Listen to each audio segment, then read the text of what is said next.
Today, your presenters are myself, Sarah Solomon. I'm the customer engagement lead here and bring forth lots of information on all of our different solutions. And I also have Teodora Pakovic with us today. She is the director. Oh, go ahead, Teodora. Sorry, Sarah. I was waiting for you. Should I go or should you go? Hi, everyone. Thank you so much for being here. It's really great to see a lot of familiar names on our participant list. Some of you who I've spoken about already, about a number of different products, not just Monitor. Obviously, we'll be talking about monitoring today, but as director of well-being and given my background in psychology and working a lot with both children and adults, my work at Linewize is also focused on some of our other products like community education, in particular, our well-being check-in tool, Pulse, which some of you may be familiar with. And I'm just really excited to be here with Sarah to present this information to you and then hopefully answer as many of your questions as we can.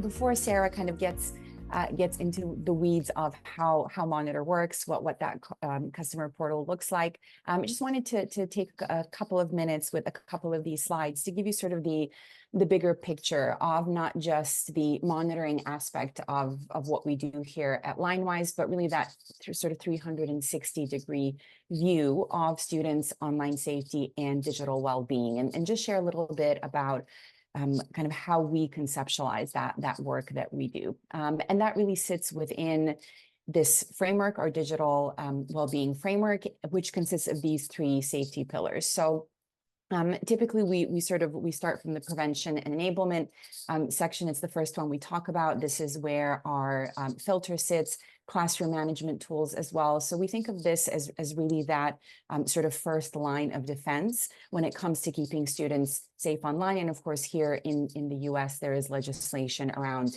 school districts using filters. So it's a really sort of cornerstone piece of technology when it comes to student safety. So this is where we're really trying to prevent anything from happening from the very start.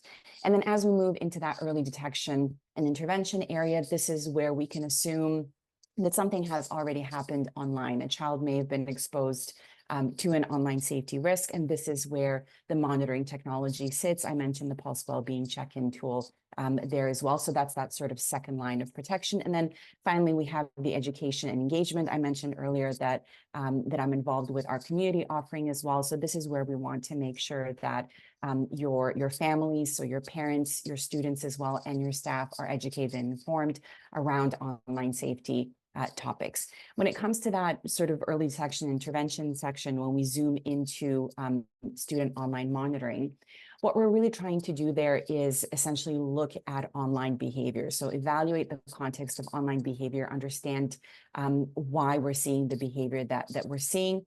For you as the school district leaders, the admin, the tech directors, of course, we're always striving to reduce those false positives to really make sure that we only get you the most relevant information that we need. And these are a couple of the different ways in which we do that. Many of you will know already that we do have a human moderation team who will look at all of our high-risk incidents to give and sort of provide that additional context around that. We have those different risk levels, of course, that help with the specificity.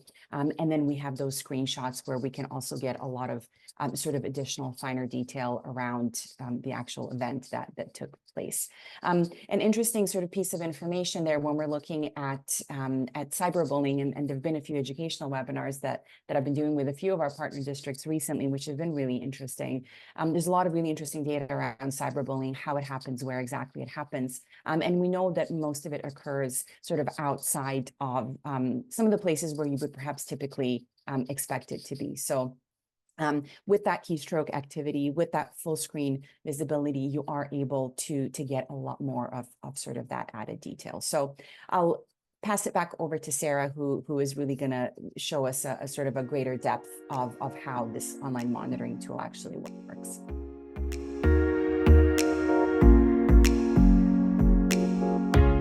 When you have that set up, you can then start looking at events.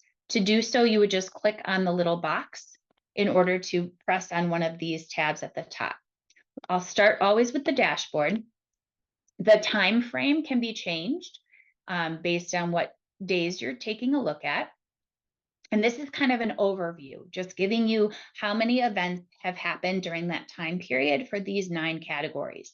You will also see at the top, an overview that tells you how many users, how many devices, and how many events were done overall for that particular time period. Each one of these can be clicked upon, which will take you into the events area for these different alert types. I'm going to go ahead and just click on the events specifically, and I'm going to take a look at all of the events that my school has received. To do so, these can be completely cleared. So now I have just every event that my school has gotten that based on what, really anything. Here you can select and kind of narrow down. So if you want to just look at a couple of the different event types, and here you can sort through and just look at a specific level. So you can kind of start, again, calibrating when you start the system off to see what type of alerts they are, what they're looking for, what the contextual clues are that they're taking a look at as well. You can also do this, change the status. So if I only want to see open events, I can do so, or closed or unread. If you leave that, it would be all. And just note this little gear, you can actually turn those where people do not see the event status or see the notes. You can turn those off. When you're ready to take a look at a specific event, you would just simply click that open. And this top part is from the moderator. So the human moderator took a look at this event for vulnerable person from Amanda, and they assessed it. They took a look at contextual clues before or maybe after this person typed in the ELF harm help. And that's going to all be listed here. So they look for the process to which this person has gotten to this specific search. And if they have gotten screenshots, those will be viewable here on the side. Just note that not everything will be a screenshot, but if there is a screenshot, you can take a look and see exactly what that student had been doing at that particular time. If you are ready to add a note, you can do so at the top, or if you close it, it's going to ask if you want to add a note. And typically the note is for anybody else going into the system. Maybe they want to take a look at the event. Maybe you have moved on to handle it with the student. You can put those notes there for visibility. All of these can be exported to a CSV file. So you can do that based on the time period that you have here. We also have reports though here to the right. The reports are going to be a little bit more detailed information about your particular school or schools.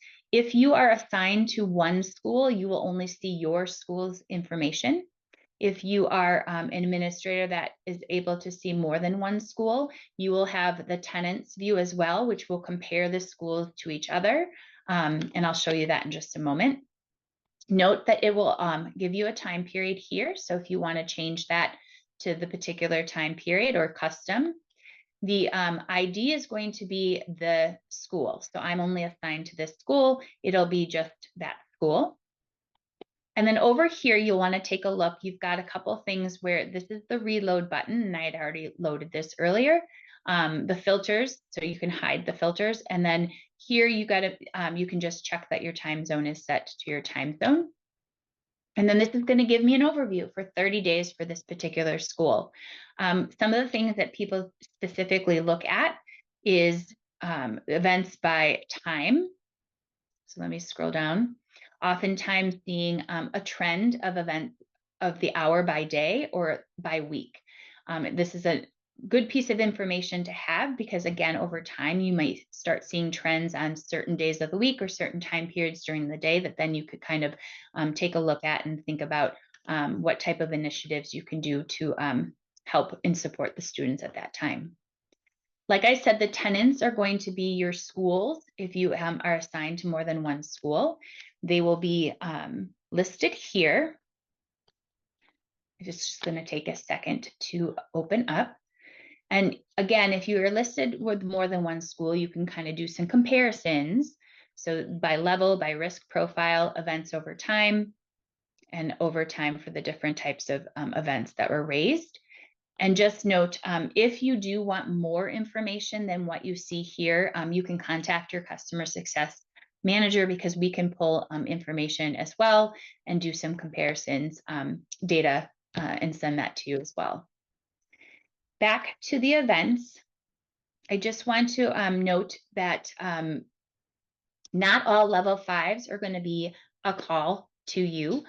The level 5 is going to be a call when there's imminent threat to danger of life with self or others. So oftentimes we will get a question about whether something should have been a call or not. Again, it's going to be if there's imminent threat to life of self or others. But we're going to talk a little bit about a process that we have that you can contact us to have any discussions around why something was a phone call or why something was not a phone call. And I'll share that with you in just a little bit. The last piece to this is our devices area. And this is, again, your IT contacts most likely will be in here, your global admin. It just lets them know if there's a device that might need to be adjusted or updating, verify, monitor installations, etc. And that would be done here, and also a little information in the global admin area as well. Our help section is a great place to go. It's very knowledgeable and definitely a good place to start. I'm going to quickly share what we suggest if you do have any questions. There are 2 different ways that we can help you with those questions about Monitor. If you want to submit a support ticket, you can do so within the Monitor portal. Down at the very right, there'll be a little floating icon that you can click on, and it's like a chat support.